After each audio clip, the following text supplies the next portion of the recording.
Lord Ganesha had an elephant head and a big tummy. He loved sweets, especially lattice.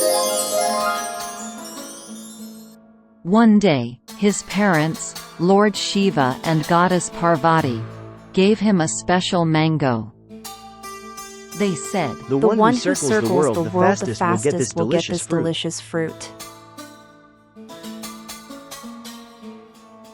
His brother, Kartikeya, hopped on his peacock and zoomed away. Ganesha, with his tiny mouse as a ride, thought for a moment. Then, he circled his parents and said, "You are my world." Shiva and Parvati were so touched by Ganesha's cleverness and love. They gave him the mango. Ganesha happily ate it, sharing some with his mouse friend. This story shows us that Ganesha was wise and knew the importance of family. He also reminds us that sometimes being clever and showing love is better than being the fastest.